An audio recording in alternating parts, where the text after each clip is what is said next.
I gotta go get him.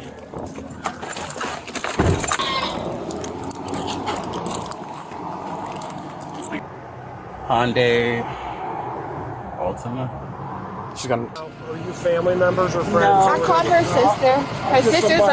Her sisters are on the way. I see. From a legal standpoint, Darien's immediate statements to law enforcement represent a calculated, albeit legally deficient, attempt to establish an affirmative defense of self-defense by preemptively asserting that he felt threatened and characterizing the victim as a relentless aggressor who keeps bothering and antagonizing him.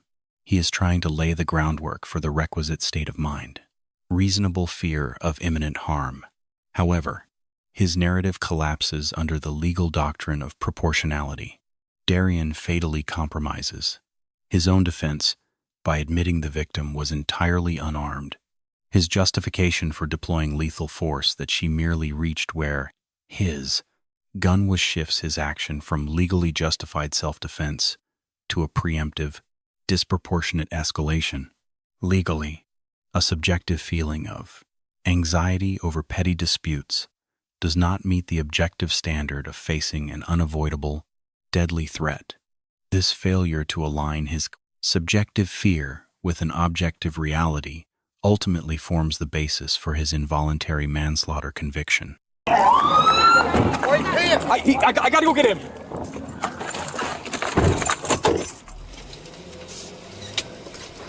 Black male wearing white pants that might be in my litter.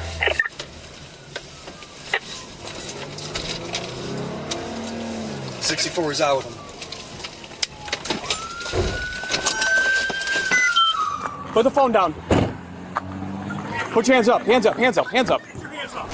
Police later identify the suspect, seen here, as 22-year-old Darien Hobbley, the boyfriend of the shooting victim, who police said had visible blood on his clothing while walking away from the scene.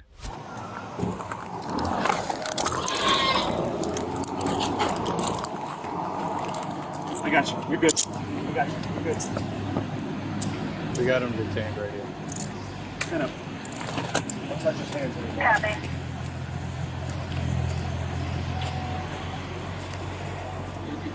Yep, you got it. Oh, you're good at the back of the police car. Where's your phone at? On the ground? He got it. All right. Yeah, you got the phone. All right, come on over here.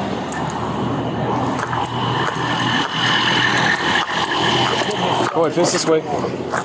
Spread your legs for me.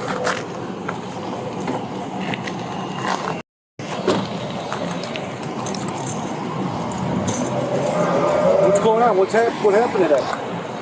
I told her he was supposed to be trespassing my house for incidents at my house, breaking my windshield and stuff. And I told her pretty much not to come back. We kind of got into it this morning, and I was telling her not to come to my house. She was begging me to come to my house, and telling her, please do not come to my house. Not come to my house, not come to my house. As we do this move, because I get in trouble with my mom. It's something in my house. I told her to leave. To leave, trying to be like, I told her to leave. I didn't want to talk to her. She came to my house. I said, to leave. I fucked her. My mom told her to leave. She kept going. Who is she? Huh? Who is she? My girlfriend. I told her to leave me alone. I don't want to be bothered. I feel threatened. And want me to keep my leg in? No, go put your leg in there. Where's the gun at? I threw it away. Huh? I threw it away. Where? In the sewer. Huh? In the sewer. What sewer? Not really too sure. All right, listen. You have the right to remain silent. Anything you say will be used against you in court. If you can't afford it. The officer finishes reading Darien his Miranda rights before further questioning. At this time, do you understand your rights? Okay, is there anything you wish to tell us? I know you said that you got into it with your girlfriend, right? Where do you live at? You live in and she came to your house today? Yes. How'd you get over here? I was going to AutoZone because I have a bad battery, I believe. You're going to AutoZone. She followed you to AutoZone? She went to somebody else's house, stayed there until I left, and then followed me all the way there. She sideswiped my car. She's been following me all through traffic. I've been telling her to just leave me alone. I've been telling her to move away from my car, and she keeps bothering me. She keeps antagonizing me. She keeps trying to hit me. So I'm just like, okay, can you move? I've already dealt with her trying to hit me and stuff, so I've been telling her, please move, please move. Can you move away from my car? Can you not touch my car? Can you not touch my car? She opened my car window. She put her hand in the car. I did not know what she was gonna do. The mother's testimony serves as a textbook example of using character evidence to mitigate a defendant's culpability by shifting the blame onto the deceased. By immediately branding the dynamic as a toxic relationship and alleging past incidents of property damage and physical aggression, her legal strategy is to paint the victim as the primary instigator. She seeks to corroborate her son's narrative of a chaotic, aggressive pursuit. Yet, the evidentiary weight of her statements is severely compromised by two legal hurdles. First, her lack of first-hand knowledge regarding the fatal interaction at the AutoZone renders her conclusions legally speculative. Second, her testimony is entirely dismantled by objective digital evidence, the Ring doorbell footage, which objectively documented the victim's demeanor as not hostile or aggressive shortly before the incident, serves as an unassailable rebuttal. This disparity highlights a common courtroom reality: subjective, biased character smears are easily nullified by impartial, contemporaneous forensic evidence. It's something petty. I really don't understand why it has to get to this point so often. But I just called her. I seen where she was at, and I texted her. 30 radio. She didn't answer, and then when I called her, she said, okay, she was getting weed, and I was like, okay. And I hung up. She said, while we was on the phone, well, she called me again. What address were you at? That's when she started following you? All right, so she came to your house, and then she followed you all the way down here. What was she trying to do? I don't know. That's what I'm saying. It seemed like she was about to hit my car several times. She got really close in between me and another car right there. What kind of car did she have? Since she followed you in a car, right? Yeah. Hyundai Altima. She's got a Nissan Altima? Hyundai. I can't think of it. It's in my phone. She's got a Hyundai? Yeah. What color is it? Gray. Gray Hyundai. Mm-hmm. I have the picture in my. I know I'm probably not able to have the phone, but I have the picture of her car in my phone. She actually hit my car a couple weeks ago. Okay. Which sewer did you dump the gun at? I'm not. Is it on this street?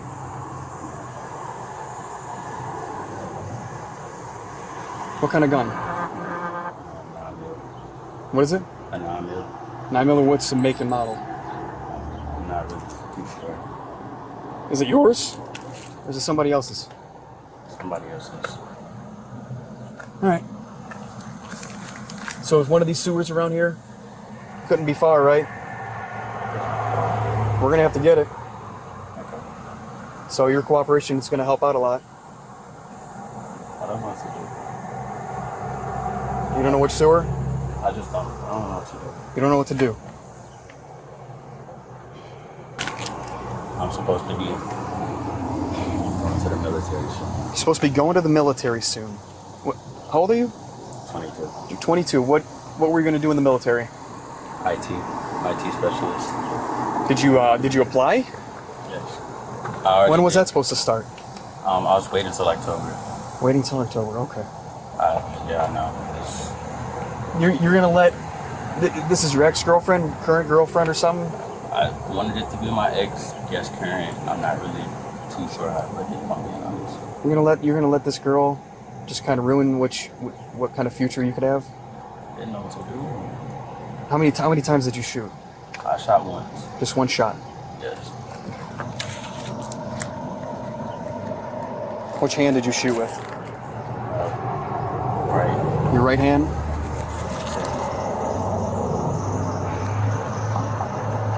You know what color the gun is?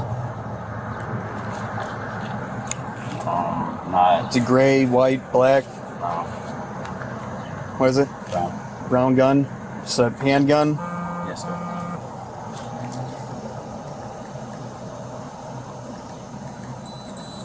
Do you have any water? Water? I do not have any water. All right, just sit tight for us. Darien admits to shooting the woman, but claims self-defense in the process.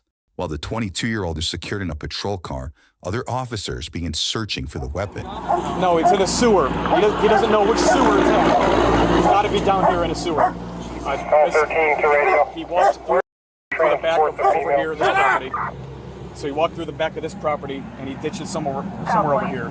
He was in this driveway when he was on the phone, so it's got to be somewhere back over there. All right, we should probably do an article search. Do you have him in your car? Yeah, he's in my car. Okay.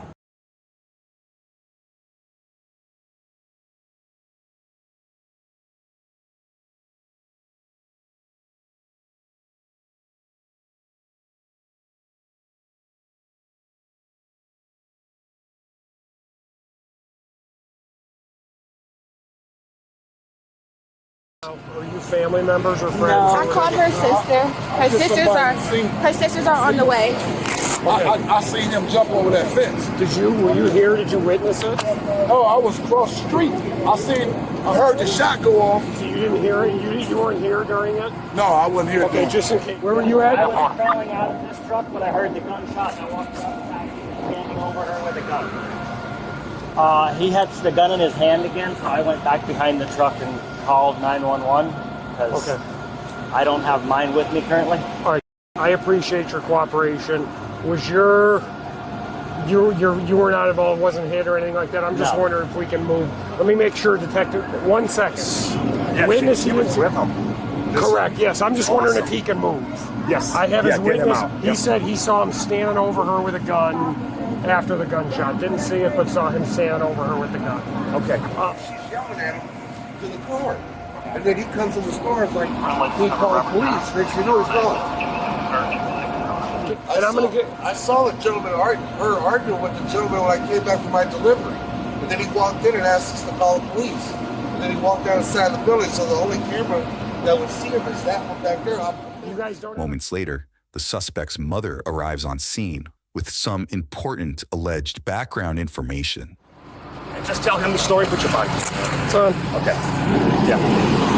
And then if you could just tell him the story, he's going to get your information. I'm trying to do some stuff with the scene, okay?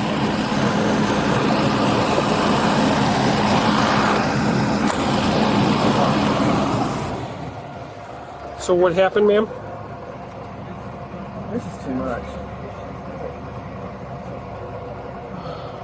They've been in a toxic relationship for a while now. I've called the police on her before because she came over. She broke windows out of his, cracked his windshield and tore his car up. I tried to get a restraining order. I live in Maple. They told me there was nothing they could do because he lives there and he'll probably allow her to keep coming over there. So What is your relationship? I'm his Darien Hobbley's mother. So I asked him to leave her alone. I talked to his family and her family. Oh, shake it.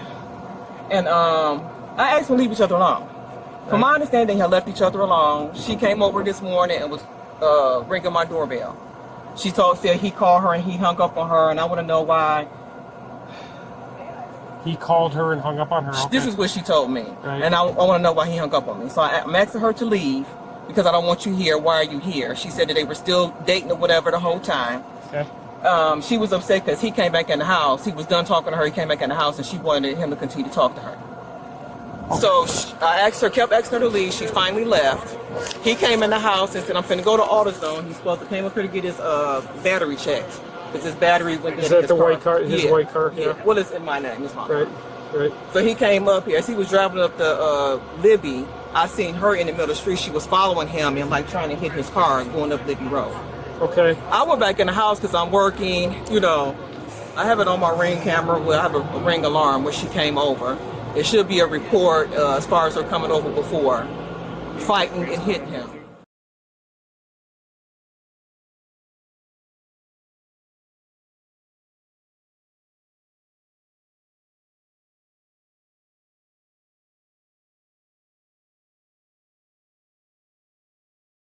Go ahead. So I asked her to leave him alone. I said, when I went outside and talked to her, I said, Dina, y'all need to leave each other alone. Why are you over here? I asked you to leave. And she said, well, I want to talk to him. I want to know why he hung up on me, all this stuff. So like I said, she followed him up here. It was people, traffic backed up because he was trying to drive straight and she kept trying to crash into his car. Go ahead.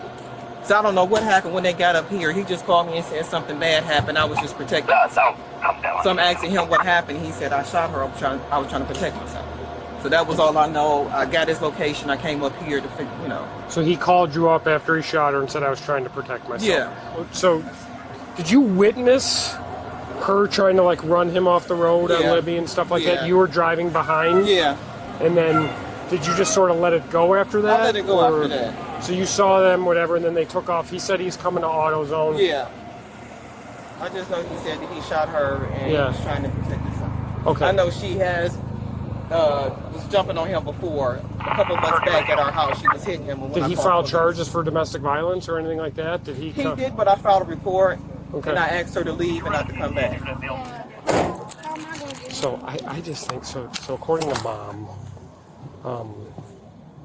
she came over to his house this morning, causing a disturbance over there. It's a volatile relationship, and then she followed him up here after she left the house. And Mom witnessed her like trying to run him off the road and chasing him down Libby Road and all kinds of stuff like that. To me, it's pertinent information that she's chasing around here. And the first thing out of Mom's mouth was, he called her up saying I shot her. I was trying to defend myself. Okay. So can you come back to our police station and write out a statement? I need to probably get him a lawyer too. That's up to you. That's completely up to you. Will he be released today? Will he be released today? Yeah. I have no idea. But he's at Solon. Yeah, he's going to be at Solon jail. He's going to have to get interviewed by detectives and all that sort of stuff. Is there any way I can talk to him? No. He's an adult, right? Yes. You're not going to. Did you find a weapon? We have not found a weapon yet, but I don't know that. There's other people looking for a weapon right now, so it could have happened. I really don't know. What happened up here? What happened up here? Yeah, I mean, what? We don't know. That's what we're trying to sort out. That's why you're. None of the people in AutoZone, no one's seen what happened up here? They don't have cameras up here or anything? We're working on all of that. We're working on interviewing all kinds of witnesses and trying to figure out what happened here. I don't know what happened. I got here well after the fact. Okay, but these are detectives now. Ownership of my car. That car right there, that's going to probably get towed based on the situation, and we're going to be investigating that car, going through it, seeing what's going on with the car, because it was part of the crime, clearly, if he drove it up here. So, So how would I know what's going on with her? I don't know what's going on with her. I mean, how would I find out, like, what charges he's going to get? So, what her condition is? So, we don't know any of that. Okay. I don't know any more than you do right now, so I can't tell you, and I don't know how I would tell you to tell her. You can check with hospitals or whatever, but you're like, we're not gonna broadcast that information to you, and you would know what his charges are. We would let you know all that sort of stuff, but I don't know. It's not like we're gonna call you up and say that. By all accounts, he shot her. And what you're claiming he told you was self-defense. I've seen her being aggressive toward him. I've seen her. She's hit him and everything else. So that's what we have to piece together. What happened here? Okay. I know before she came over, she had something in her trunk. Cause you see the windshield is cracked. She cracked this windshield, so she had something in her trunk. That was from a prior altercation. Probably a couple months ago when I called and filed a report. What type of relationship do these two have right now? Like they were in a relationship. As far as I knew, they had broken up after this incident happened. The suspect's mother describes a rocky relationship between the pair, alleging Riley had tried to crash into her son's car and claiming she had been violent in the past. But next, we hear from the victim's friend, who says she was in the car at the time of the shooting. You were with her the whole time? Yeah, the whole entire time. So what happened? They were just arguing. The argument just got to a point where started over in Maple Heights. Okay. And she said, "Pull over, let's talk." So eventually they ended up pulling over in AutoZone. So he went into AutoZone and out of AutoZone. Yeah, he shot her. He went in, told him to call 911, and then came back out. And then came back out. And then tried to pick her up. Oh, did he? I didn't see that. He came right up to her which was right in the general direction And of that's me, why- so I went back behind Yeah, the and truck. that's why I ran into the car to pull off, because I'm like, oh, don't shoot me. Like, Right. he already don't like me, so don't shoot me. Right. So, so when I pull off and I see that he's trying to pick her up and trying to help her, I pull the car back around because I'm like, okay, maybe he's a little bit more sane right now. And I think when I heard the ambulance coming, that's when I pulled the car over here to get out of the way. Right, of the okay, ambulance. fair enough, yeah. The passenger's account provides critical, contemporaneous eyewitness testimony that systematically neutralizes the suspect's claims of an escalating physical threat. Legally, her observations are highly exculpatory for the victim by emphasizing specific physical vulnerabilities, noting that the victim was entirely unarmed and didn't even have her shoes on. The witness destroys the defense's portrayal of a calculated, dangerous aggressor.